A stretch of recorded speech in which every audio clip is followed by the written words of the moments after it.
Boa noite, meus amigos. Boa noite, minhas amigas. Nós estamos aqui na Sociedade de Estudos Espíritas Francisco de Assis. Hoje é 12 de novembro de 2025. Nessa quarta-feira, às 19h40, nós estudamos esta obra, O Sermão do Monte, de Cláudio Fajardo, tá? O Sermão do Monte. Esse livro maravilhoso. E hoje estamos terminando de estudar o capítulo 6, terminando o capítulo 6 da Atitude Cristã. Eu vou ler o capítulo, a abertura aqui do capítulo 6, só para a gente relembrar o tema que a gente está estudando. Aqui ele diz assim, no capítulo 6, início, primeira página do capítulo 6, ele diz assim, está em Mateus, capítulo 5, versículo 33. Outro sim ouviste o que foi dito aos antigos, não perjurarás, mas cumprirás teus juramentos ao Senhor. Eu, porém, vos digo que de maneira alguma nenhuma, eu, porém, vos digo que de maneira nenhuma jureis, nem pelo céu, porque é o trono de Deus, nem pela terra, porque é o escabelo de seus pés, nem por Jerusalém, porque é a cidade do grande rei. Nem jurarás pela tua cabeça, porque não podes tornar o cabelo branco ou preto. Seja, porém, o vosso falar sim, sim, não, não. Porque o que passa disso é de procedência maligna. Está em Mateus, capítulo 5, versículos 33 a 37. E o estudo de hoje, já encerrando esse capítulo 6, ele diz assim, porque o que passa disso, como ele disse lá, né? Seja, porém, o vosso falar sim, sim, não, não. Porque o que passa disso é de procedência maligna. Ô, E hoje nós... Rô, Oi. esqueceu da pressa.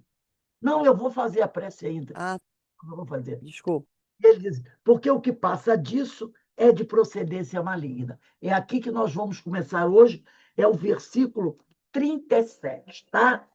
Mas antes de iniciarmos o nosso estudo aqui, nós vamos elevar o nosso pensamento ao alto, agradecendo a Deus, agradecendo a Jesus, tudo que nós temos recebido, rogar ao Pai que nos fortaleça, que nos dê tranquilidade para resolvermos tudo que precisa ser resolvido, que Ele equilibre nossas forças, nossa mente, nossas energias, que a gente não se deixe perder, né? Não se deixe arrastar pelas energias deletérias ou por pensamentos, né? Que não são adequados, que a gente se mantenha firme, né?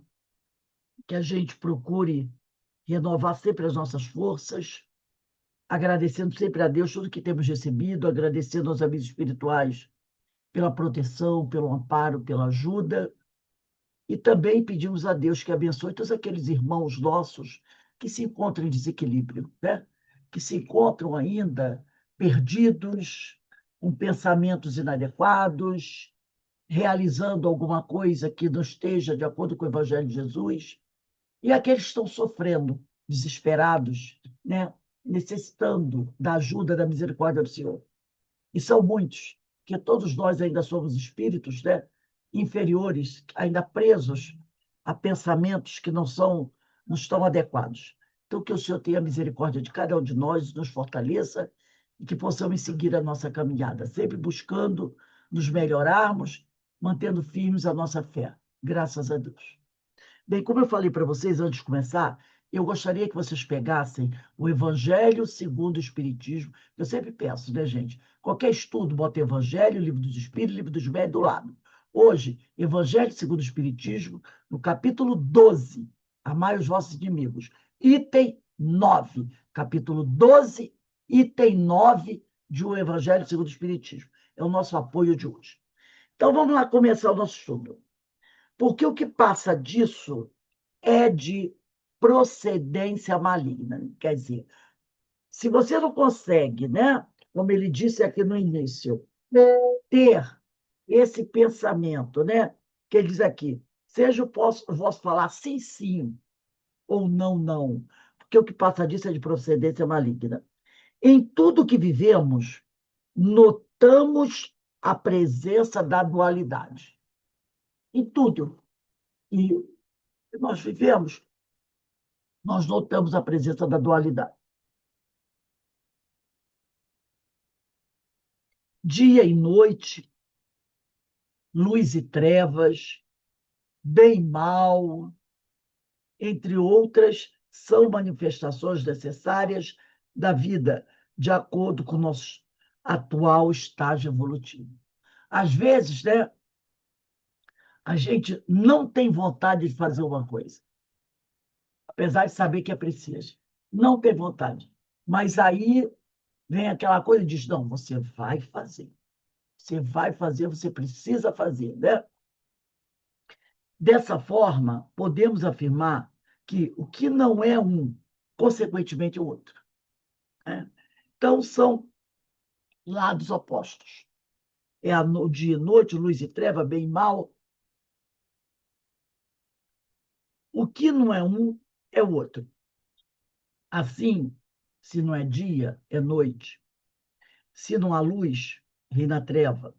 A nossa atitude expressa na forma de desejos, pensamentos e ações determina em que faixa nos situamos, se a favor ou contra, se bem, se mal. Então, às vezes, né, você está chateado com alguma coisa, aquilo está te incomodando muito, né? Mas aí você para, você pensa e você chega àquela conclusão. Eu não posso me deixar envolver, né? Eu não posso me deixar levar. Então, aí você vai, reflete, reflete, reflete, e aí você vai e faz o que você tem que fazer, o que você já sabe que tem que fazer. Porque, às vezes, a gente ainda se deixa envolver. Claro que se deixa envolver. São os testes, né? São os testes que, de repente, aparecem na tua vida. E aí você tem que. Você, às vezes, se deixa levar, mas aí você para e diz: não, não, não. Eu não posso me deixar levar. E aí você segura, né? E mostra: não, eu já tenho entendimento para as coisas e eu não posso me deixar envolver, né? Então, ele diz aqui, a nossa atitude expressa na forma de desejos, pensamentos e ações, e determina em que faixa nos situamos, se a favor ou contra, se bem ou se mal. A lei divina é manifestação do amor de Deus. Ela é imanente em nossa consciência, conduzindo sempre, do verme ao anjo, o ser imortal na busca de sua destinação gloriosa. Os caminhos são diversos. Todos conduzem ao objetivo final. Uns mais rápidos, outros de forma mais lenta. Uns determinando maiores dores, outros menos sofrimentos. O bom senso mostra que se Deus é amor, é por aí que devemos caminhar. Isso está lá em João, primeira carta de João, capítulo 4, versículo 8, né? Ontem nós falamos mais ou menos sobre isso, porque quando, né, desde que nós começamos no processo, né, dentro da religião, a não ser aquele que vem de berço espírita, isso não é muito comum, né? A maioria vem de outras religiões mesmo. Então a gente aprendeu sobre na nossa cabeça, né? Foi nos colocado o que é céu, o que é inferno. Olha uma dualidade aí. Céu e inferno. Né? Então, aí a gente tem aquela ideia, as pessoas, através da religião tradicional. Para o inferno irão aqueles que agem contra a vontade de Deus. Então, eles vão para o inferno, estão perdidos. E ao longo da história da humanidade, né, quantos foram terrivelmente castigados e punidos com a morte, porque diziam que fazia parte do lado do povo das trevas. E aquele que faz tudo certinho, mesmo que esse certinho seja de forma hipócrita, né? Mas que ele aparenta fazer tudo certinho, ele vai para o céu, está salvo, vai para o céu. E nós estudamos, foi até o livro do professor Ortiz, né? Sobre criminalidade. Ele é um professor cubano, não é espírita, mas ele fala sobre a questão de como a criminalidade e essas questões são vistas na obra de Kardec, fala muito bem. Ele fala que esse inferno, na realidade, que é dado como uma coisa eterna, seria uma tremenda injustiça. Seria uma tremenda injustiça, né? Não dando a ninguém o direito de se redimir. E que o céu, esse céu, que muitos também dizem que vão, e a gente sabe que não é bem assim, que esse céu do ócio não existe. Então ele fala que o inferno é um estado de consciência, na verdade. O inferno é um estado de consciência. Aquelas pessoas que praticaram muitos crimes, que têm muito a resgatar, e a gente não está falando de coisa pouca, não. A gente está falando de coisas violentas, né? Esses criminosos de guerra, essas coisas assim. Essas pessoas elas vão passar por um resgate tão longo, né? Tão difícil, que para elas esse tempo de dor e sofrimento será como um inferno. Será para elas como um inferno, porque elas não conseguem ver um fim. Até porque essas pessoas, muitas delas, a grande maioria delas, ainda não se conscientizou do mal que praticou. Né? Vamos relembrar o fato assim mais que nós tivemos: Segunda Guerra Mundial, Guerra do Vietnã. A gente sabe que muitas coisas terríveis foram feitas durante a Guerra do Vietnã. E a Segunda Guerra Mundial, né? E tem outras também, muitas, mas vamos falar dessas mais famosas, principalmente a Segunda Guerra Mundial. Muitos daqueles companheiros, nossos irmãos, que a gente até tem dificuldade de chamar de irmão, que mataram, torturaram, dizimaram, não uma, não duas, nem não 100 pessoas, mas milhares de pessoas. Na verdade, tem alguns desses irmãos que receberam títulos horrorosos, horrorosos, né? Colocando até o nome de animal ligado ao nome deles, coisas assim, né? Algumas dessas figuras. Mataram, assim, 3.000 pessoas, 2.000 pessoas, 1.800 pessoas, nos campos de concentração. Outros, nem campos de concentração, eles atacavam uma aldeia, uma pequena cidade, né? Levava a cidade toda para o campo e ali, praticamente, cavavam aquelas covas coletivas e matavam milhares de pessoas. Homens, mulheres, crianças jogavam na vala, tampavam a vala e seguiam em frente, né?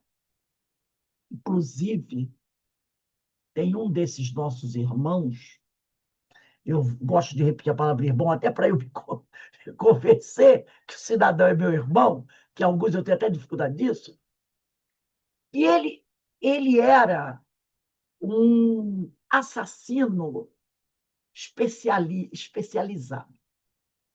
Ele tinha tanto prazer nisso e ele matava com tantos requintes, com tanta coisa, que sabe o que aconteceu com ele? Depois que terminou a Segunda Guerra, ele fugiu, foi capturado. Sabe o que ele foi fazer? Ele foi trabalhar para o Mossad. Vocês sabem o que é Mossad? Serviço secreto israelita. Eles, os judeus, recrutaram ele. Ele fugiu, estava morando nos Estados Unidos ou em outro país aí da Europa, muito bem, obrigado, vivendo muito bem. Mas ele gostava do negócio. Ele gostava, ele tinha prazer em fazer aquilo. Então, depois que acabou a guerra, ele se sentiu assim, sem saber o que fazer, porque ele gostava daquilo. Eu vou ver se eu consigo resgatar. Eu fiquei assim, ó, não acredito. Ele foi contratado. Porque aqueles que agora tinham sido suas vítimas, agora tinham questões políticas. E como sabiam que ele era um profissional especializado, foi contratado. Percebeu? Então, essa criatura já deve ter desencarnado. Será que ele vai cair em si logo? Acho que não, né? Aonde ele está, nem sei aonde, talvez ele continue buscando oportunidades de fazer o mal. Quando essas criaturas começarem a reparar seus erros, haverá, com certeza, muita dor e sofrimento. Porque a gente sabe que, nós vamos estudar isso, acho que é segunda-feira, né? A dor é proporcional ao que você fez. A dor é proporcional. Isso já estava na Bíblia, lá em Gênesis. Em Gênesis. O tal do 70 vezes 7. Vai aparecer no livro de Gênesis, primeiro livro da Bíblia. E depois Jesus vai repetir o ensinamento para os discípulos. Então, aquele 70 vezes 7, só estou dando um spoilerzinho, não foi criação de Jesus, não. Está lá na Gênesis. Está lá na Gênesis. Um, um personagem se referindo a Caim, que matou o irmão, e se referindo a ele mesmo, que tinha matado 2 companheiros. E depois Jesus vai mostrar essa compensação. Então, para esses companheiros, né, isso aí a gente vai conversar na segunda-feira. É muito bom estar lá. É tudo que está na Bíblia, as palavras de Jesus. A gente vai entender mais um pouco do ensinamento de Jesus. E a gente vai entender o seguinte, que para esses irmãos que estão resgatando, e às vezes esse resgate vai levar não um dia, não um ano, não 100 anos, mas vai levar, às vezes, milênios. Porque você sabe o que é você dizimar? Não naquele período de Abraão, Isaac, Jacó, que eles travavam batalhas e matavam 500 mil pessoas, porque lá no passado, na época dos bárbaros, na época dos assírios, né? Dos persas, isso era muito comum. Mas isso é 1.500 anos antes de Cristo. Então você vai encontrar os persas, os assírios, que eram cruéis demais, fazendo esse tipo de barbaridade. Mas a gente está falando de um fato que aconteceu em meados do século XX, onde muitos de nós, aqui, nossos pais, estavam vivos durante isso. E nós nascemos poucos anos depois, contemporâneos nossos. E aí você vai dizer assim, mas peraí, destruir uma cidade com 1.500 pessoas, 2.000 pessoas, e até mais, que a gente sabe, né? Que num campo de concentração de Auschwitz, Treblinka, são os piores, tem o outro aí que é pior, eu até esqueci o nome, é o pior, morreram 3.000, 2.000 pessoas, né? E com alguém comandando aquele campo. Então, mas isso aconteceu agora. Não aconteceu da época dos assírios, não. A criatura em pleno século XX, quando já tinha luz, carro, telefone, né? Não é na época dos assírios. Não, já tinha luz, carro, telefone, avião. tecnologia, computadores, né? Aqueles grandes navios. As pessoas fazendo troço desse.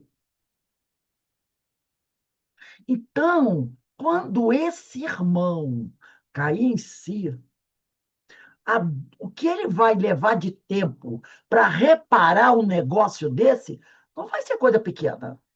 Para ele, esse tempo longo de 2 vai ser o inferno.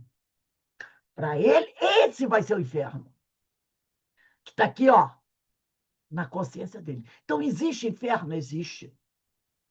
Esse inferno, não aquele do caldeirão pegando fogo. É esse inferno. Como também o professor Ortiz falou, e o purgatório? Todo mundo fala, o purgatório, onde ficava aquela pessoa que não ia nem para o inferno nem para o céu. Então, o purgatório, ele fala, o purgatório é o presente. É o sofrimento que a gente está tendo hoje, resgatando com as nossas dificuldades, não é? Esse aqui que é o nosso purgatório. Esse que é o nosso purgatório. Todos nós estamos aqui, purgando, corrigindo, nos purificando para se libertar disso, para alcançar o céu. O que é o céu? É aquele onde fica os anjinhos tocando harpinha para lá e para cá. Não, é, é aquela coisa. Eu posso deitar à noite para dormir e sentir a minha consciência tranquila de que eu fiz, que eu estou fazendo o certo. Pronto, eu estou no céu. E sou espírito ainda, com muita coisa para corrigir. Mas eu sei que eu estou fazendo o melhor e que eu não tenho nada do que me envergonhar barbaramente. Né? Então, olha o que ele diz aqui. Ele diz assim, se não é dia, é noite. Se não há luz, reina a treva. A nossa atitude expressa na forma de desejos, pensamentos e ações, determina em que faixa nos situamos. No inferno? No céu?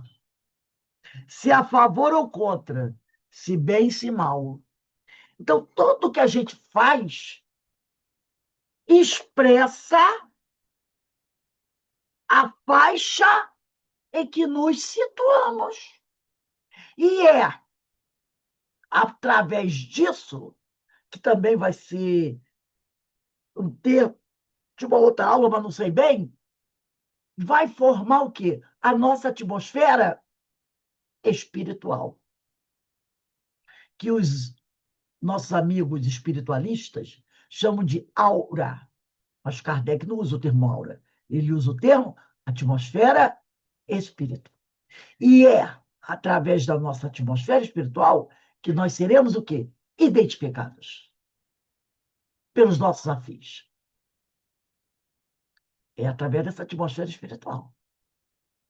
Que eles olharão para cá e dizem assim, oba, vamos lá encontrar com essa nossa irmã. Ou então, não, essa nossa irmã aí está no outro nível.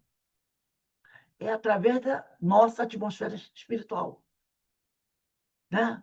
Eles vão olhar, porque a nossa atmosfera espiritual é formada de quê? Das vibrações e energias do nosso pensamento. Por isso que ele falou. A nossa atitude expressa, quer dizer, mostrada na forma de desejos, pensamentos e ações, determina em que faixa nos situamos, se a favor ou contra, se bem, se mal. Ah, eu não gosto mais dessa minha faixa de energia. Eu estou achando que essa minha faixa de energia não está com nada. Não está com nada. Então, a gente já sabe o que fazer para melhorar a nossa faixa vibratória. Não é? Porque, às vezes, não precisa ninguém dizer. A gente tem o tal do Semancol. Tem hora que você liga o Semancol, você diz assim, eu acho que essa minha faixa vibratória não tá bom, não tá boa. Não é? A gente já percebe isso. O que eu preciso fazer? Alguém precisa dizer para a gente o que a gente precisa fazer? A gente sabe, não sabe? A gente sabe. Faça, faça, faça. Aquilo que você já sabe. No instante, a sua faixa vibratória vai começar a melhorar. Melhorar. Aí ele diz aqui, a lei divina. Por isso que tem gente que diz assim. Eu me lembro, né, uns anos atrás, conversando com uma amiga, por que você não vem estudar a doutrina espírita? Eu estava começando ela. Não, o negócio de espiritismo é muito difícil. É muito difícil, né? Eu não estava começando, não tinha captado o muito difícil dela. Entendeu? Eu disse, não, não é não. Você vai ler os livros, você vai ver que o que está lá do livro dos Espíritos, do Evangelho, não é tão difícil assim. Mas eu estava começando, não tinha captado o difícil dela. O difícil dela era o quê? Não querer fazer a reforma íntima. Ela queria continuar daquele jeito, né? Então, a lei divina é manifestação do amor de Deus. Ela é imanente em nossa consciência, conduzindo sempre do verme ao anjo, o ser imortal na busca de sua destinação gloriosa. Os caminhos são diversos, todos conduzem ao objetivo final. Todos os caminhos vão chegar ao objetivo final. Só que alguns caminhos vão nos levar a demorar mais. Outros vão nos levar mais rápido, né? Uns mais rápidos, outros de forma mais lenta. Mas todos vão levar ao objetivo final. Uns determinando maiores dores, outros menos sofrimentos. O bom senso mostra que, se Deus é amor, como está lá da primeira carta de João, capítulo 4, versículo 8, é por aí que devemos caminhar. Então, se eu sei que Deus é amor, como eu já tenho um pouquinho de luz na consciência, eu tenho que fazer o quê? É por aqui que eu devo caminhar. Em tempos de livre-arbítrio, é o nosso tempo, né? Em tempos de livre-arbítrio, a escolha é de cada um. Aí vem aquela coisa. Escuta, não dá para o outro escolher por mim, não. Porque se der errado, não é minha culpa. Não é minha culpa. Não é? Se der certo, é mérito meu. Então, diz aqui, em tempos de livre-arbítrio, a escolha é de cada um. Há tempo de rir, há tempo de chorar. Há momentos de colher, há momentos de plantar. É preciso dizer sim quando for o momento, mas também dizer não se for necessário. Ouçamos o mestre. Ele é o sábio dos sábios. O que passa disso, agora dá para a gente entender, né? Quando ele disse aqui, no início do capítulo 6, lá no versículo 37, seja, porém, o vosso falar sim, sim, não, não, porque o que passa disso é de procedência maligna. Então ele falou, há tempo para tudo, de para rir, para chorar, de para colher, para plantar. É preciso dizer sim quando o momento for para dizer sim, mas também dizer não se for necessário. Por isso Jesus, de forma tão inteligente, disse: o que passa disso é de procedência maligna. Isto é, não vem de Deus e, consequentemente, não leva a ele. O que passar disso não veio de Deus. Não é ensinamento do mestre. Está o quê? Nos enganando. E aí eu vou no nosso livro aqui, que sempre nos ajuda, né, a ratificar um pouco as coisas, O Segredo das Bem-aventuranças, de José Lázaro Boberg, quando ele vai dizer assim, como as leis de Deus estão escritas na consciência, questão, né? 621, não é isso? Do Livro dos Espíritos, ou 721? Deixa eu pegar aqui. Eu falo tanto dela, acho que é 621, né? Deixa eu abrir aqui. 621 de O Livro dos Espíritos. Parte terceira, capítulo 1, da lei divina ou natural. Onde está escrita a lei de Deus? Na consciência. Questão 621 de O Livro dos Espíritos. Ele diz, Como as leis de Deus estão escritas na consciência, pode puxar uma setinha aí e botar aí, ó, LE 621. Na realidade, somos nós mesmos, individualmente, que não estando em harmonia com essas leis, ainda não acordamos para os reais objetivos da vida. Julgamos que podemos, tão somente, pedir que, por milagre, receberemos, sem qualquer esforço pessoal da melhoria íntima. Mas não é assim que a gente entendia? Ah, meu Deus, eu estou passando uma dificuldade aqui muito grande. Eu vou postar as mãos assim, jogar, como os nossos irmãos evangélicos falam, né? Jogar o joelho no chão, eles não falam isso? Derruba o joelho no chão, joga o joelho no chão, põe as mãos postas, eleva o pensamento ao alto e pede que Deus vai promover a mudança na sua vida. Deus vai fazer a mudança na sua vida. Mas ele diz aqui que as leis de Deus estão escritas na nossa consciência. Somos nós os responsáveis pela nossa melhoria. Então, se eu ainda não entendi isso, é porque eu ainda não acordei para os reais objetivos da vida. Acho que basta pedir e eu vou receber, sem precisar, sem precisar fazer nenhum esforço na melhoria íntima. Não é assim que muitos companheiros falam?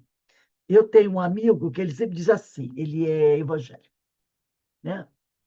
Quando a coisa está difícil, qualquer coisa, ele é uma ótima pessoa, não é? Ele sempre diz assim, Deus vai prover. Deus vai prover. Um dia eu fiquei nervosa, assim, Deus vai prover. Você se cá, tá bom, Deus vai prover. Mas e a gente não tem que fazer nada? Não, Deus vai prover. Não é assim. É igual aquele companheiro, eu vi uma vez uma história, né? De um companheiro que ele vai numa casa de Umbanda, porque ele queria fazer um concurso no Banco do Brasil. E ele vai na casa da Umbanda pedir ajuda do guia espiritual. Diz, eu gostaria, eu preciso fazer esse concurso, eu, eu preciso passar, porque o salário é bom e eu estou precisando, tudo mais. Pediu. Aí o amigo espiritual lá da casa espírita falou para ele, não, com certeza você tem grandes possibilidades de ser aprovado. Você tem grandes possibilidades. Aí ele foi para casa, né? Todo contente. Olha, o pai de santo lá, o caboclo, eu não me lembro bem, falou para mim que eu tenho possibilidade de passar no Banco do Brasil. Eu vou passar. E ficou todo contente. O concurso ia dali a 4, 5 meses. Eu vou passar porque o caboclo falou que eu tenho grande possibilidade, que eu vou passar, eu vou passar. Quando faltava um mês para o concurso, ele voltou lá para dar aquela, né, fortalecida. E aí, o senhor falou que eu tinha grande possibilidade de passar, vou passar no concurso, ele falou. Aí o guia falou para ele, realmente, você tem grande possibilidade de passar. Ser inteligente, né? Estudou, fez o curso normal, primário, ginásio, você tem toda a possibilidade. Mas, meu filho, estuda um pouquinho, tá? Que você vai ter grandes possibilidades de passar. Então, eu falo para ele, tudo bem, você tem grandes possibilidades. É inteligente, né? Tem vontade, tem grandes possibilidades de passar. Mas estuda um pouquinho. É isso aqui. A gente acha que vai vir. Vem de graça, Deus vai prover. E a nossa parte a gente não faz. Né? Então a gente vê muito isso, as pessoas. Aí ele diz aqui: entendamos que somos os arquitetos na construção da vida. Você quer um emprego? Prepara teu currículo. Entrega o teu currículo. Estuda para fazer concurso, para passar. Vai ficar em casa esperando alguém bater na porta e te oferecer um emprego? Então, gente, entendamos que somos arquitetos da construção da vida. Pense sempre positivamente. Pense sempre positivamente. Mas haja, pois o universo responderá na mesma proporção dos limites dos nossos anseios e das nossas realizações. Então, tenha pensamento positivo, mas se sacode. Entre em ação, que o universo responderá na mesma proporção dos limites dos nossos anseios e das nossas realizações. Então, repara o que está dizendo.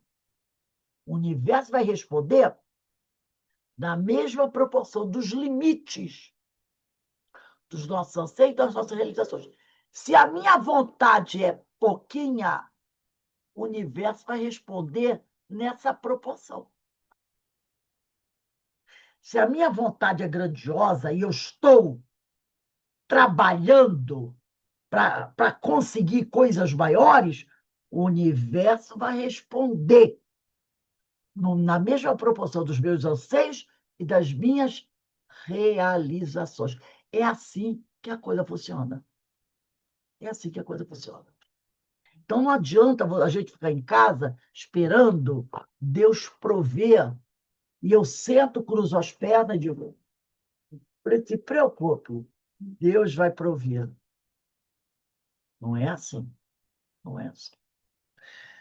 Gente, agora nós vamos entrar no capítulo 7.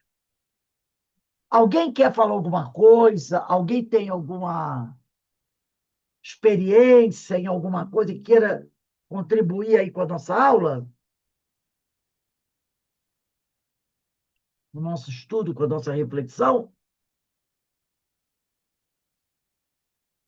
Então vamos, já falei, gente, não é o clube do eu sozinho, não, hein? Vamos lá. Capítulo 7, expressões de amor. Carmen, lê para a gente essa passagem do Evangelho que está em Mateus, capítulo 5, versículos de 38 a 48. Sim. Expressões de amor. Ouvistes que foi dito, olho por olho e dente por dente. Eu, porém, vos digo que não resistais ao mal, mas se qualquer te bater na face direita, oferece-lhe também a outra. E ao que quiser pleitear contigo e tirar-te a vestimenta, larga-lhe também a capa. E se qualquer te obrigar a caminhar uma milha, vai com ele duas. Dá a quem te pedir e não te desvies daquele que quiser que lhe emprestes. Ouvistes que foi dito: amarás o teu próximo e aborrecerás o teu inimigo. Eu, porém, vos digo: amai a vossos inimigos, bendizei os que vos maldizem, fazei bem aos que vos odeiam, e orai pelos que vos maltratam e vos perseguem, para que sejais filhos do Pai que está nos céus, porque faz que o seu sol se levante sobre os maus e bons, e a chuva desça sobre os justos e injustos. Pois se amardes os que vos amam, que galardão havereis? Não fazem os publicanos também o mesmo? E se saudardes unicamente os vossos irmãos, que fazeis demais? Não fazem os publicanos também assim? Sede vós, pois, perfeitos, como é perfeito o vosso Pai, que está nos céus. Está em Mateus, capítulo 5, versículos de 38 a 48. Esses primeiros versículos aqui, né? Eu, porém, vos digo que não resistais ao mal. Muita gente ainda não entendeu bem se resistais ao mal. Mas se qualquer te bater na face direita, oferece-lhe também a outra. Pronto, esse daqui já matou metade da população do planeta, né? Se alguém te bater na face direita, oferece-lhe também a outra. Como é difícil esse versículo. Eu acho que esse versículo é um dos mais difíceis que existe para nós, tá? Eu acho, eu tiro por mim, tá? Eu tiro aqui por mim. É o 5, né? É o 5 aqui, é, é o 5, capítulo 5, versículo 39. Eu, porém, vos digo, não resistais ao mal. Pelo contrário, se alguém te esbofeteia na face direita, vira-lhe também a outra. Diz assim, bate do outro lado. Mas não é daquele jeito assim, não. Ah, bateu? Tá, pode bater aqui. Não é com esse deboche, não. Quer bater, pode bater assim. Não é assim. Que a gente até é capaz de dizer isso, né? Com deboche, com ironia. Mas ele é complicado para nós. Porque aí envolve o quê? Orgulho, vaidade. Lembra da aula do Livro dos Espíritos? Egoísmo, orgulho e vaidade, tudo isso somados entra o egoísmo, que é o nosso ego. Ego, né? Então, eu, porém, vos digo que não resistais ao mal, mas se qualquer outro te bater na face direita, oferece-lhe também, oferece-lhe, ele diz aqui, também a outra face, né? Então, esse capítulo 5, versículo 39, eu até sinalizei aqui, versículo 39, é difícil, é complicado. Como diz a Joana, não é impossível, mas é trabalhoso. É trabalhoso para nós. Mas, Aí, ô, Rose, esse versículo aí, essa palavra de Jesus, não é bater, né? é, Você vai oferecer uma outra, não é revidar. Seria o quê? Não é o revide. aí vem o Chico com a água, né? Sim, E a água do Chico, entendeu? sim. Eu Mas acho que mais assim, né? É você não é, revidar. mas a gente vai logo espurrar a água fora. Porque na hora vai jogar, não vai Vai aguentar. cuspir na cara dele. Por quê? Porque nós ainda temos muito orgulho e vaidade. Nós ainda Mas ainda não é isso. A gente não consegue isso, não. é complicado. Não Você consegue até isso, pode não. uma coisinha aqui, mas se o negócio for muito tchan, tchan, tchan, tchan, fica complicado. Então, ele diz aqui: ouvistes o que foi dito, olho por olho e dente por dente. Ouvistes o que foi dito. Então, Jesus está sempre naquela coisa. Vocês ouviram isso. E foi o que nós ouvimos a vida toda, não foi? A vida toda, o que a gente aprendeu? Olho por olho, dente por dente. Se voltar para casa chorando, ainda vai apanhar. Resolve lá na rua. Não era assim que os pais falavam para os filhos? Brigou na rua? Não, não eram todos, mas uma grande. Não venha para casa chorando. Ainda dizia, porque se você entrar em casa chorando, você vai apanhar. Eu me lembro, quando eu era criança, éramos 3 filhos, somos 3 filhos, né? Meu pai, naquela época, já tinha, ele dizia assim: se apanhar na rua, vem para casa. Vem para casa. Não briga, não. Não revira, não. Vem para casa, que a gente aqui ajuda. E ele não era um homem de. Né? Mas ele sempre dizia isso para a gente, desde que a gente era pequeno. Se acontecer alguma coisa na rua, alguém te bater, te machucar, não revira, não. Vem para casa. Vem para casa. Ele sempre dizia isso para a gente. Eu nunca esqueci isso. Mas a maioria dizia: resolvem na rua. Se entrar em casa chorando, vai apanhar ainda, né? Então, eles aqui diziam que era para fazer, tornar a pessoa, né, corajosa, forte, né, para aprender a resolver suas questões na vida. Então, eles dizem aqui: ouviste o que foi dito. A formação da personalidade é feita por etapas. Ouvimos o que é dito, elaboramos novos conceitos a partir do que ouvimos, selecionamos o que convém, desfazemos-nos daquilo que não encontra apoio em nossa consciência e agimos fixando os novos valores. Então, a formação da nossa personalidade é feita por etapas.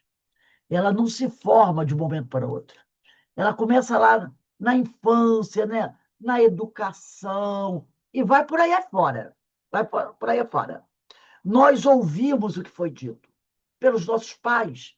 E muitos dos nossos pais, né, pelo menos os meus, não eram pessoas, né, com uma cultura, né? Tudo bem, tem pessoas que têm pais que foram professores, médicos, advogados, juízes, mas a gente vai falar da maior parte da população, os pais eram pessoas mais simples. E se para muita coisa a nossa educação foi falha, não foi? Não teve muita coisa que a gente teve que aprender na rua, sozinho? Imagine para os nossos pais. Minha mãe nasceu em 1933. Minha mãe tem 92 anos. A mãe dela morreu quando ela tinha 5 anos. Ela foi criada por uma cunhada, que ela tinha 5 anos, mas o irmão dela já tinha seus 20 e pouco, o irmão mais velho dela. Uma cunhada nordestina, uma pessoa eu conheci, boa, mas sem nenhum, totalmente, sabe, semi-analfabeta, aquela mulher, sabe, que cuidava, tinha que cuidar das duas sobrinhas, que era minha mãe e minha tia, que minha tia era 3 anos, tinha 8 anos, minha mãe tinha 5, ainda tinha os filhos dela, entendeu? Então era aquela educação da pancadaria, dessas coisas assim, né? Na brutalidade, botar de castigo, era desse jeito, sem orientação. Então, quando chegou a nossa. É lógico que minha mãe já tinha uma outra cabeça, minha mãe sempre foi uma pessoa assim, esclarecida, mas certas coisas ela não podia passar para a gente. Por quê? Porque ela não recebeu aquilo. Ela passou o que ela praticamente. Porque minha mãe saiu do Nordeste com 13 anos para vir para o Espírito Santo, para morar na casa de uma prima, para trabalhar como empregada na casa da prima, com 13 anos. E aí ela ficou na casa de uma prima 2, 3 anos, depois foi para a casa de outra prima com mais 2 anos, com 18 anos ela saiu. Aí ela já foi trabalhar, foi alugar um quarto para ela morar, aí fez curso de enfermagem, aí depois foi trabalhar, trabalhava na fábrica Que Bom, mas ela era, ao mesmo tempo que trabalhava na fábrica Que Bom, ela era auxiliar de enfermagem de um alemão oficial da Segunda Guerra Mundial, que ele tinha uma placa na cabeça, ele era Que Bom, sorvetes Que Bom. Ele era o diretor da Que Bom. Então, ele veio para o Brasil, era aquele alemão. Aí eu, às vezes, pergunto, mãe, a senhora nunca perguntou para ele por que ele veio para o Brasil? Ela, não perguntei. E ele tinha uma placa na cabeça, tinha muita dor de cabeça. E minha mãe sabia aplicar, minha mãe aplicava, até hoje ela aplica injeção, que é uma beleza, né? Então, ele só deixava a minha mãe aplicar injeção nele, porque ele tinha o braço todo machucado de tanta injeção que ele tomava, sabe? Então, minha mãe era a única pessoa que sabia aplicar injeção, escolher o lugar certo para aplicar injeção, para ele não sentir dor. Então, ele gostava muito da minha mãe, assim. E assim foi a vida dela.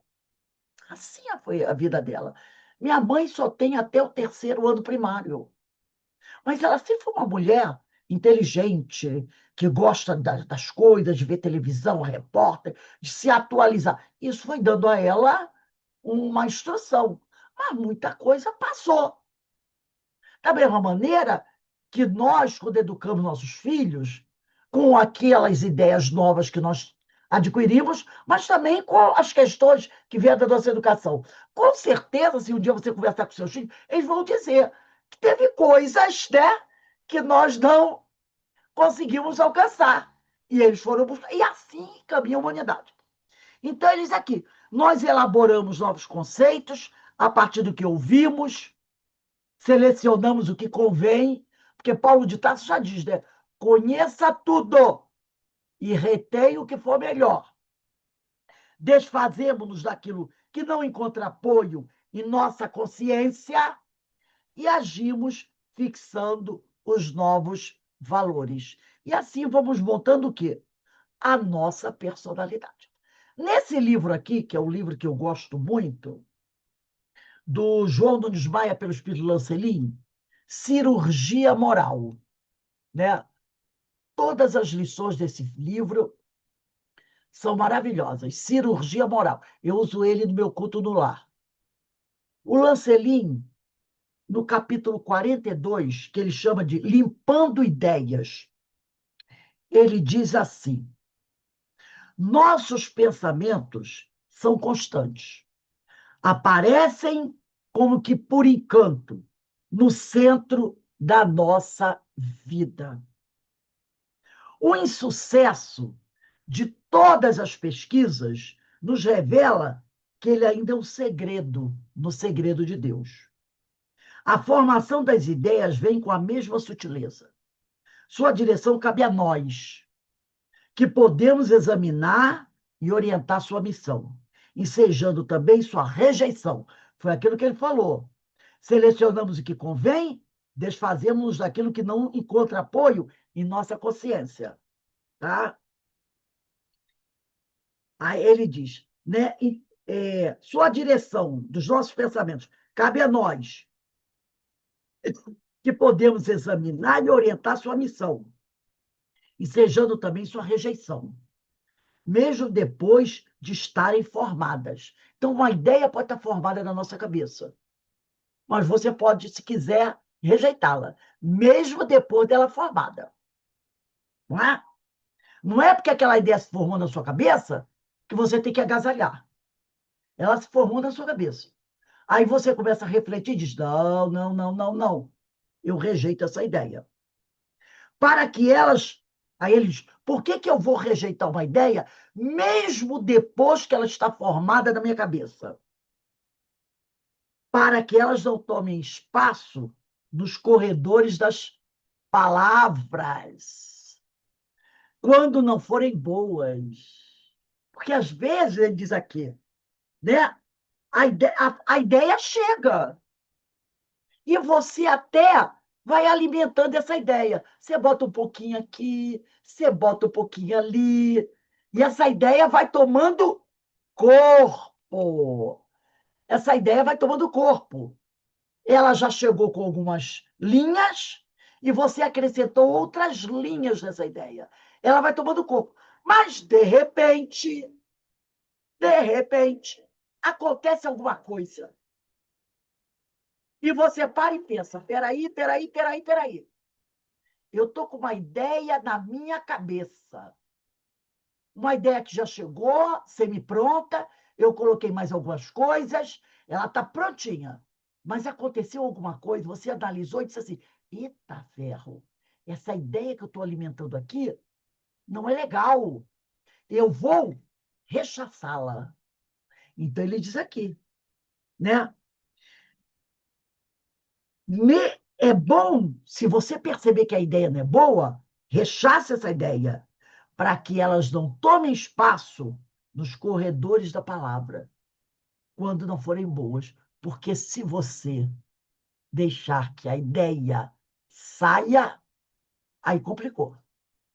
Aí ele vai dizer assim: o homem espiritualizado, que conhece a si mesmo, olha a questão 919A de O Livro dos Espíritos, trabalha dentro dos seus sentimentos e não se deixa escravizar por ideias inferiores. Então, o homem espiritualizado conhece a si mesmo. Não foi o que Kardec perguntou?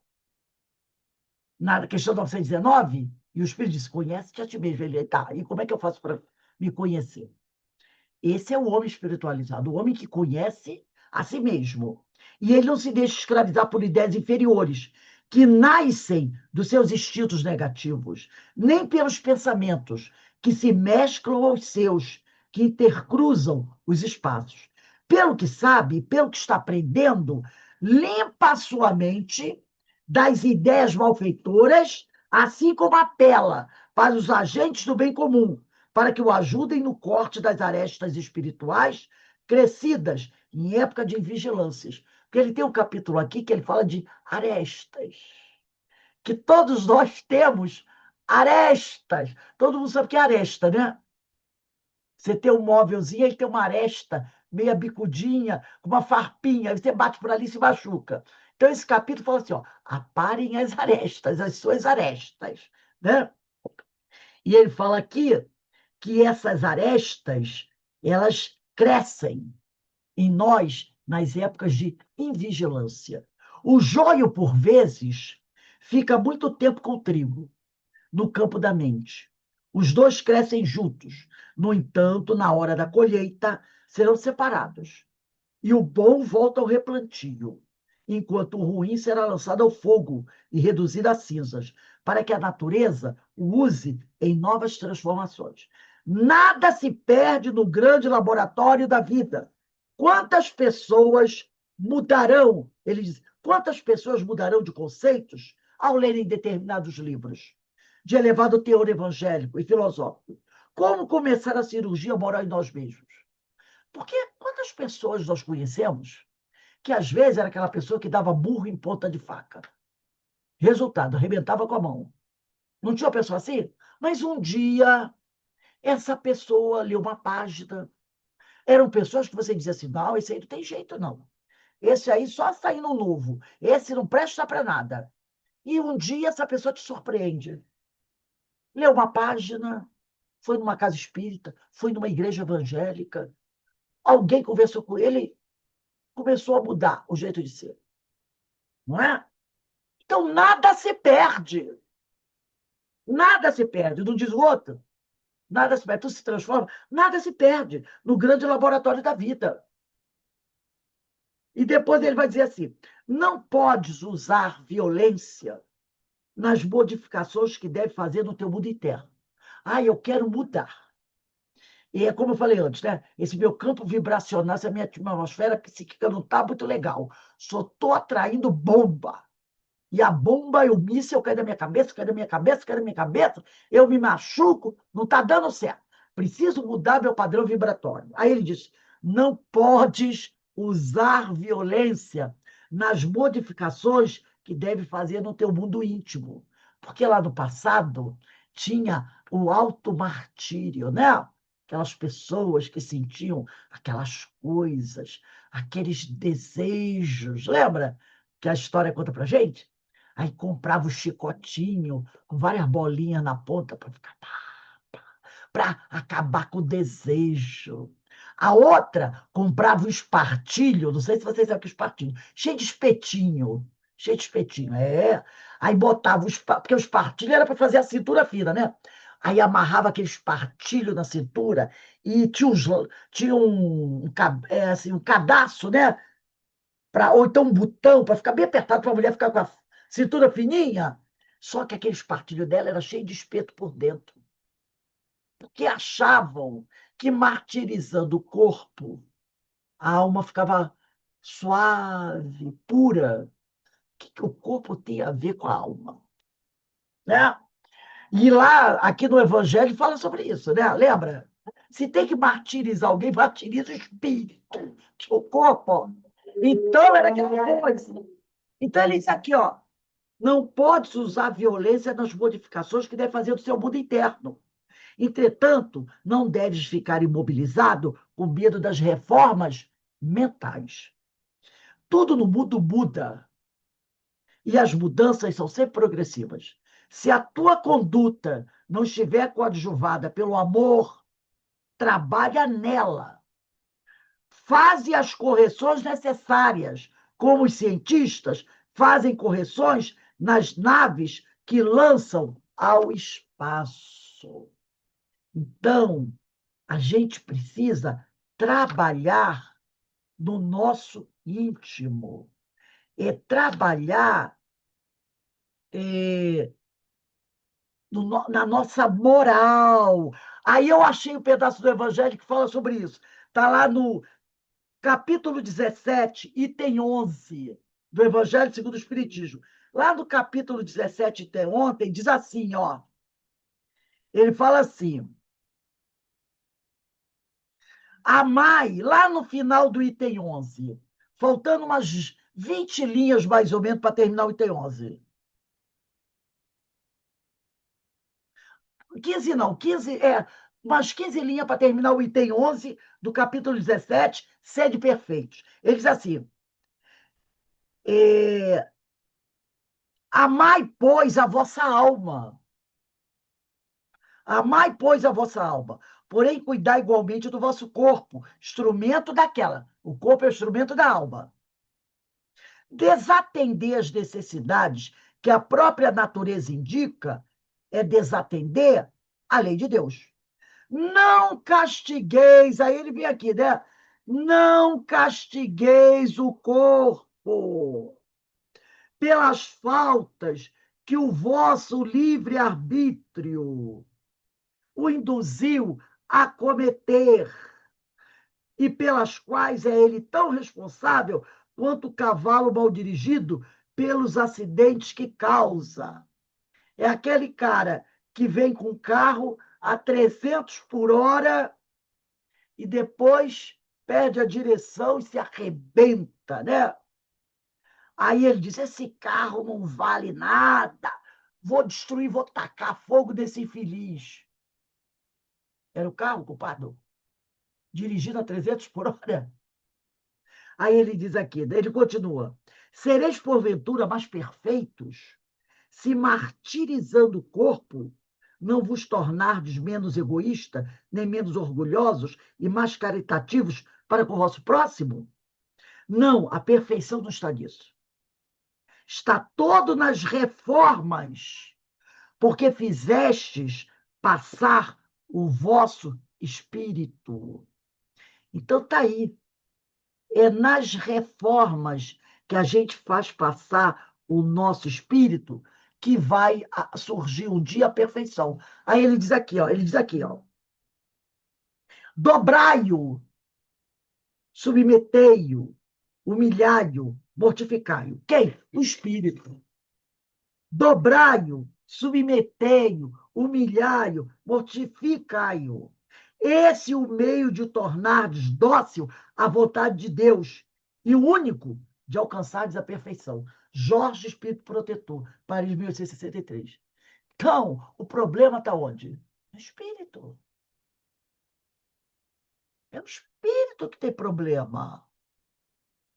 Né? É o espírito que tem problema. Foi o que o nosso irmão Lancelin falou aqui. Tudo no mundo muda e as mudanças são sempre progressivas. Se a tua conduta não estiver coadjuvada pelo amor, trabalha nela. Trabalha na tua conduta. Faze as correções necessárias na tua conduta.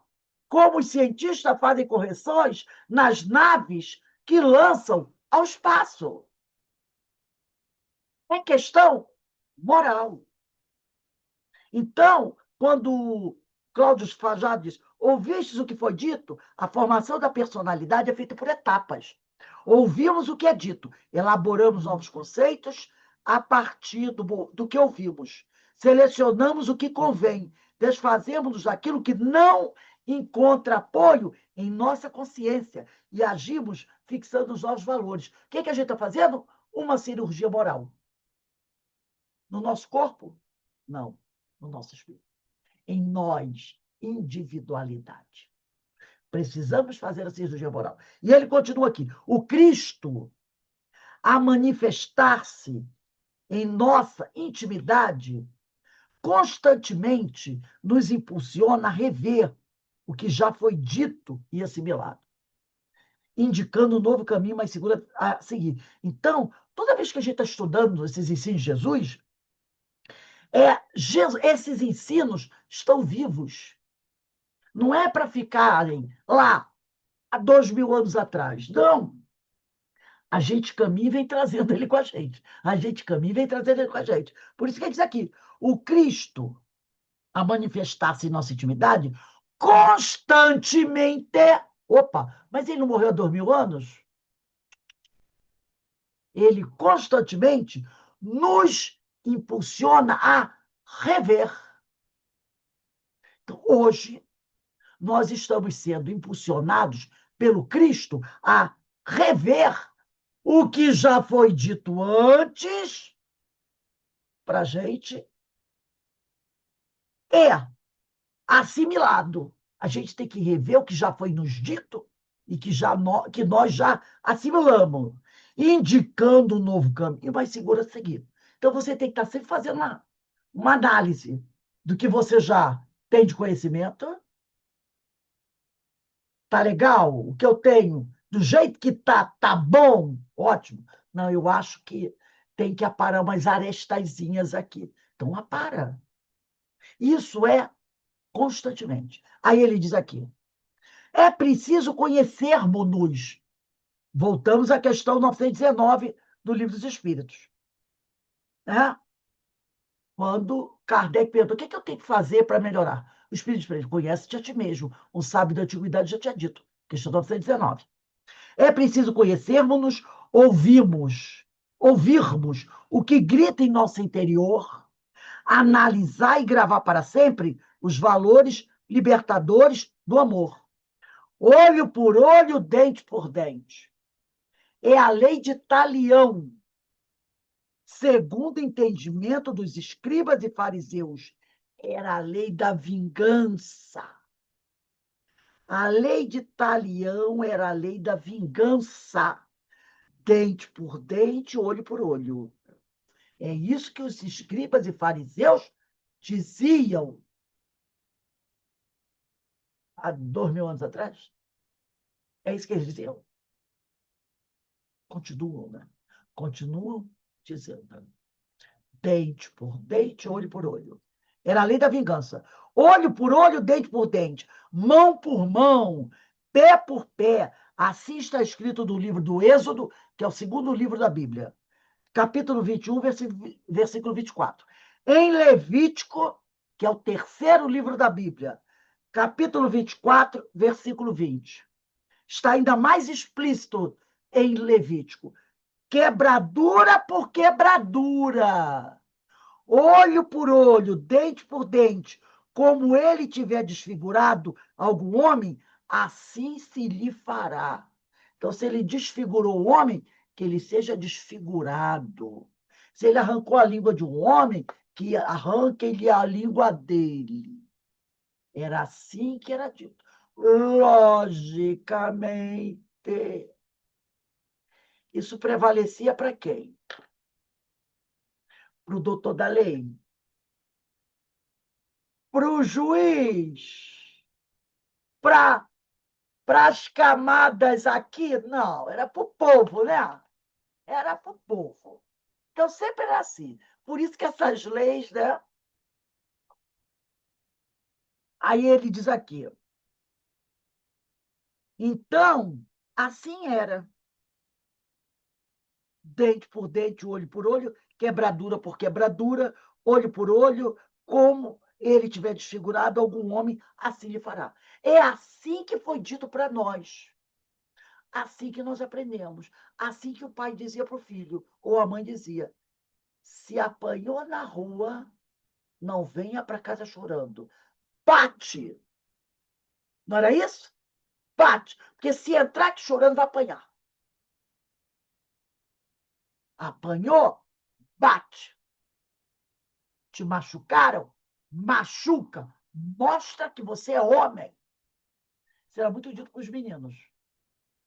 Vamos pegar agora o que eu pedi para a gente encerrar nossa aula. Evangelho segundo o Espiritismo, capítulo 12, item 9. Olha aí. Instruções dos Espíritos. Amar os vossos inimigos. A vingança. Então, a vingança é a lei de Talião. Podemos até puxar aqui, ó. A lei de Talião. É isso aí. A lei de Talião. A vingança é um dos últimos remanescentes dos costumes bárbaros que tendem a desaparecer dentre os homens. Quando os homens, sempre a gente conta isso, forem evoluídos, não haverá vingança. É como o duelo que nós estudamos, né? No livro do Espírito, segunda-feira. Um dos derradeiros vestígios dos hábitos selvagens sob cujos guantes se debatia a humanidade no começo da era cristã. Mas nós vimos que nós temos o duelo hoje ainda. O duelo de opiniões. Eu tenho a minha opinião. Eu acho que eu estou certo. Se o Alberto coloca a posição dele, eu não aceito. E a minha ideia é o quê? é manter a minha opinião e arrasar com a dele. Não deixo pedra sobre pedra. Não é assim? Eu imponho a minha ideia, mas não deixo que a ideia do outro fique no ar, para não contaminar. Então, eu a destruo. Isso é o duelo. É o duelo moderno, né? Então, ele diz que, como o duelo é um dos derradeiros vestígios dos hábitos selvagens sob cujos guantes se debatia a humanidade no começo da era cristã. Razão porque a vingança constitui indício certo do estado de atraso dos homens, que a ela se dão, e dos espíritos que ainda as inspirem. Gente, que período a gente está vivendo, hein? Que período a gente está vivendo? Época de costumes bárbaros? É isso? A gente está no século XXI. Portanto, meus amigos, nunca esse sentimento deve fazer vibrar o coração de quem quer que se diga e proclame espírita. Vingar-se é bem o saberes tão contrário àquela prescrição do Cristo: perdoai aos vossos inimigos.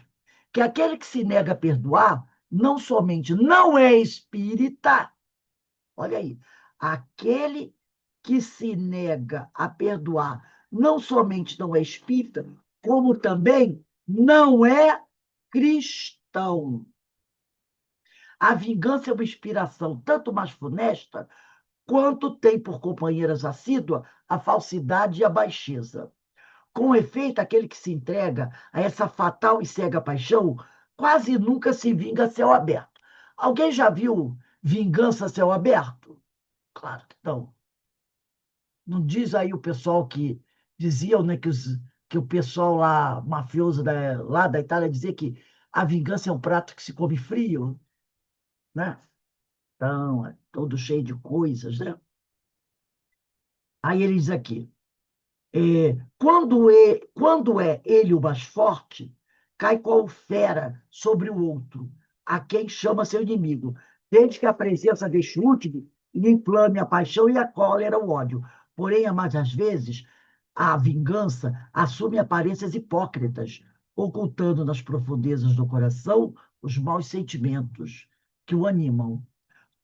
Toma caminhos escusos, segue na sombra o inimigo que de nada desconfia. Espera o momento azado, quer dizer, o momento ideal, para, sem perigo, feri-lo. Esconde-se do outro, espreitando de contínuo. Prepara-lhe odiosas armadilhas e, em sendo propícia a ocasião, derrama-lhe do copo veneno.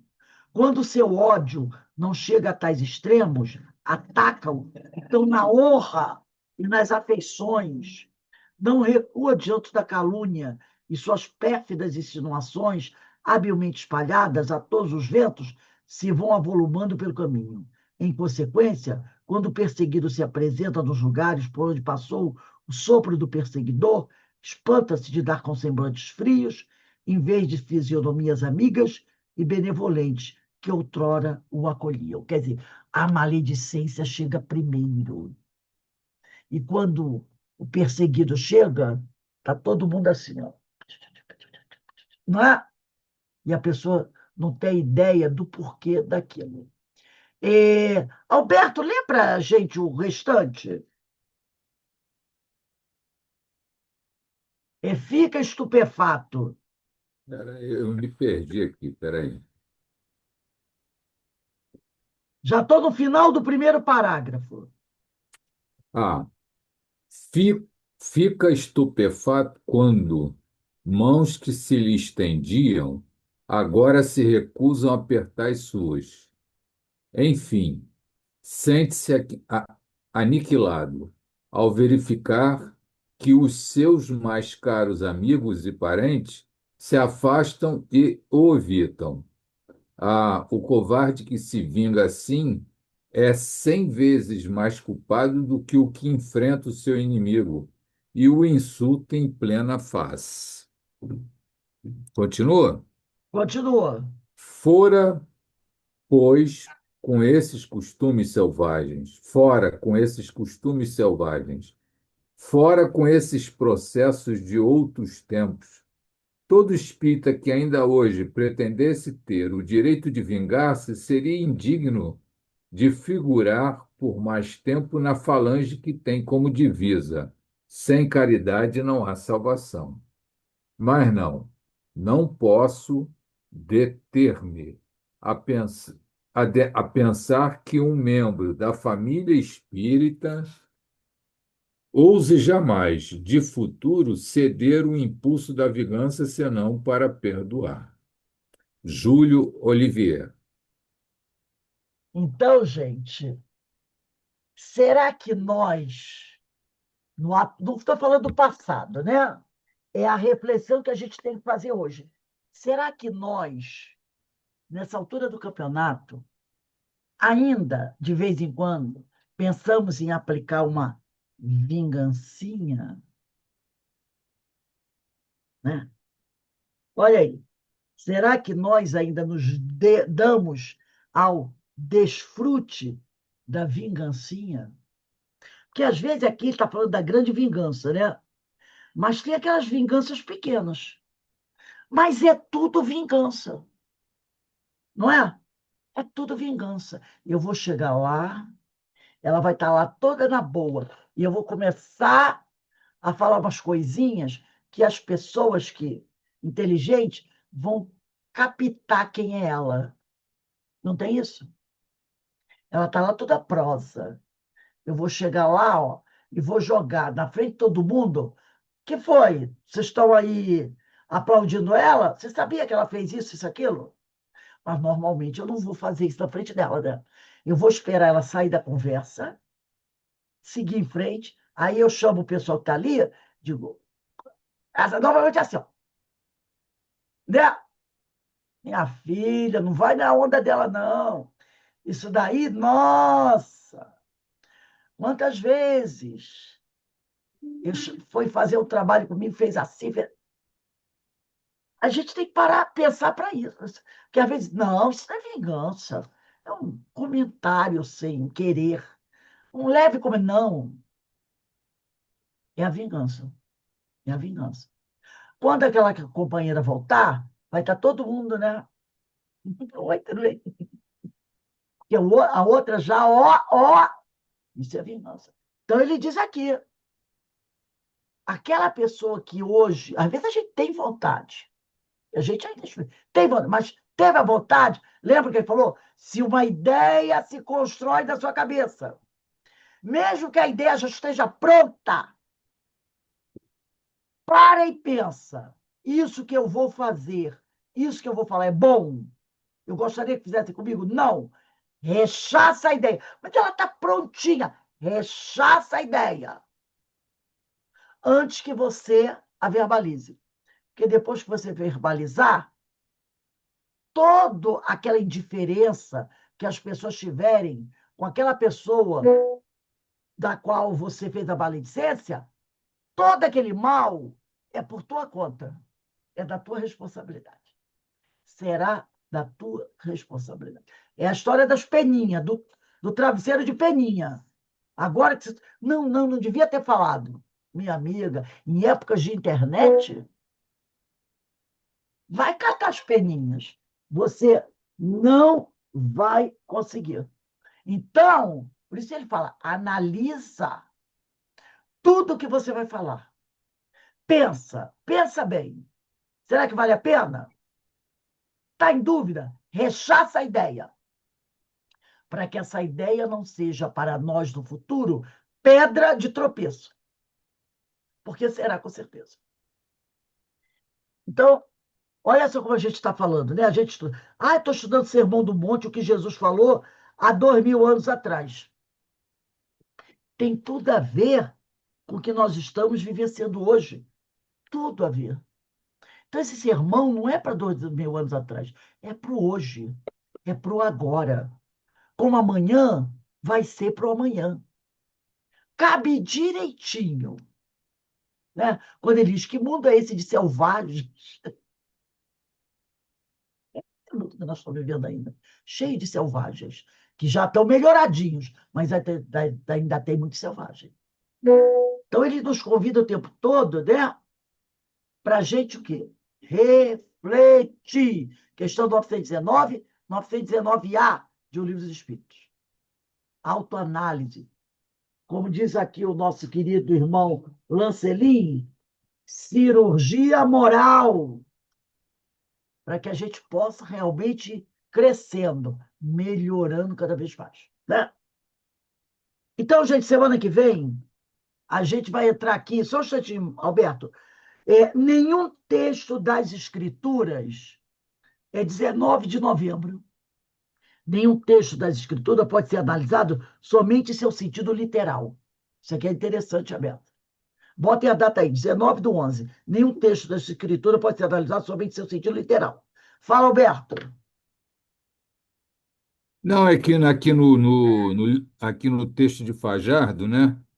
Ele diz assim: a nossa atitude expressa na forma de desejos, pensamentos e ações determina em que faixa nos situamos. Então a gente tem que estar muito vigilante. Uma vez eu vi uma frase num local que eu fui, em que estava assim: tendo um pensamento negativo, substitua por um pensamento positivo, Confúcio. Então a gente tem que estar sempre atento a isso, né? Tendo um pensamento negativo, você não vai alimentar esse pensamento. Você busca reverter ele até no sentido íntimo. Se vier um sentimento de tristeza, você busca um padrão diferente. Se você tiver um sentimento contra alguém, você muda esse padrão, porque aí está a diferença, né? Exatamente. Você rechaça esse pensamento negativo e substitui, como você falou agora, por um pensamento positivo. E por quê? Porque se você verbalizar, aí acabou. Aí acabou. Pô, você não precisa nem verbalizar, você pensou, Já você está, já pensou. está. É uma vingança eu torcer que a pessoa se dê mal. É uma vingança. Já é uma vingança, É uma claro. vingança. É porque, às vezes, é aquela coisa. A gente ainda está naquele nível de pensar. Apesar que, como você falou, a gente sabe que o nosso pensamento é matéria, né? A gente ainda está no nível de pensar. A gente deixar de pensar vai ser complicado. Mas já procura não colocar em prática, não verbalizar. Pensou, ficou ali, daqui a pouco para, respira fundo. Não, não, não. Isso que eu estou pensando não é legal. Rechaça, pede perdão a Deus, a Jesus, a amigos espirituais, substitui aquele pensamento. Né? Porque o trabalho aqui, inicialmente, ainda a gente não consegue, do nosso grau evolutivo. Tem hora que você consegue, tem hora que não consegue, né? Mas dizer, eu jamais daqui para frente irei pensar algo mal. De jeito nenhum. Irei pensar ainda há muito tempo, coisas mais. Mas ele fala da questão, ele trabalha aqui na questão de você não deixar sair. Veio, a ideia está pronta, preparadinha, mas você sentiu que não vai ser legal? Rechaça aquela ideia, mesmo que ela esteja pronta, e tenta substituir por outra. Para você ir colocando, verbalizando o menos possível o que não é bom. Porque se você começar a cortar hoje, eu tenho 10 pensamentos ruins. 5 eu verbalizo, 5 não. Aí eu vou trabalhar para quê? Amanhã, 6 eu não verbalizo. Verbalizo 4. Depois, 7 eu não verbalizo, só verbalizo 3. Depois, 8 eu não verbalizo, só verbalizo 2. Amanhã, 9 eu não verbalizo, só verbalizo 1. Opa, como já melhorou. Já melhorou. É esse trabalho que ele está Mas falando. às vezes é difícil pra caramba, né? Mas é o que a Quando gente está você falando pensa que aqui. não, pá, saiu. É o que a gente está falando aqui. Ainda é trabalhoso para a gente, Muito, muito, né? muito. Mas pode ser feito? Sim, pode. Sim. A Joana de Ângeles diz isso. Não há arrastamento impossível. Não é? Porque a gente fala assim, é difícil. Se é difícil, não dá para fazer. Ela diz, tudo dá para fazer. É É só trabalho. tentar. É É só tentar, né? E É que às vezes a tentando e gente não quer persistindo. trabalhar, isso dá muito trabalho. Isso dá muito trabalho. Esse negócio de espiritismo, não gosto não. Esse negócio de espiritismo daí dá muito trabalho. Porque você está fazendo a cirurgia moral, você tem que fazer a cirurgia. É, tem que Como diz, fazer. Nada chega até nós caindo do céu. Sim, O que cai do céu é a chuva. De vez em quando ela vem ácida e queima a gente. Então, tem que ter o esforço. Tem que... é. Nós temos que fazer a nossa parte. Sim, E a gente tem que fazer a nossa parte. Então, dá para fazer? Dá para fazer. Se Jesus nos convida a isso, isso. ele sabe que a gente pode fazer. Porque ele não diria para a gente fazer algo que ele saberia ser impossível a realização. Se ele manda a gente fazer, é porque ele sabe que nós podemos fazer. Podemos conseguir, né? É que nós, como está no livro do Espírita, muitas vezes nós, como eles dizem lá, quão poucos são aqueles que fazem algum esforço, né? São É. poucos ainda que querem fazer O que esforço. vos falta é vontade. Vontade, é. Exatamente. Então, meus irmãos, Em que trecho parou, Rose? Certinho que eu... eu parei aqui, ó. Quando ele diz assim: nenhum texto das Escrituras pode ser analisado somente em seu sentido literal. Vê se você acha aí. Sim, sim. Página 99. Nenhum texto das Escrituras. O meu é 99, não sei no seu. Pode ser analisado somente em seu sentido literal. Bota a data aí, 19/11. Bem, meus irmãos, vamos agora, né? Encerrando o nosso estudo. Eu acho que foi bastante proveitoso, né? O estudo de hoje, né? Muito proveitoso. E sempre agradecendo a Deus por essas oportunidades maravilhosas. Márcia, faz a nossa prece de agradecimento, minha amiga.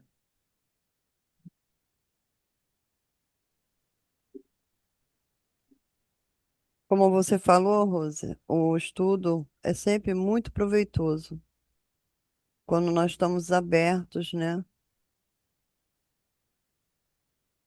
a adquirir todos esses conhecimentos, que possamos colocar, nos esforçar todos os dias para que sejamos pessoas melhores, que sigamos o caminho do Cristo, os seus ensinamentos, que nos levará a um mundo melhor.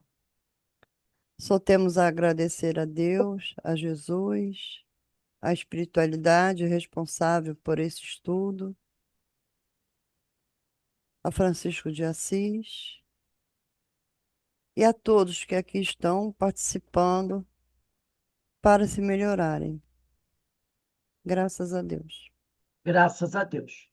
Bem, meus irmãos, vocês vão daqui a pouco realizar a reunião de radiação para os nossos irmãos desencarnados. Que Deus os abençoe, que vocês possam ter um bom trabalho, né? E que Deus abençoe a todos vocês. Eu vou Boa passar. noite a todos. Boa noite.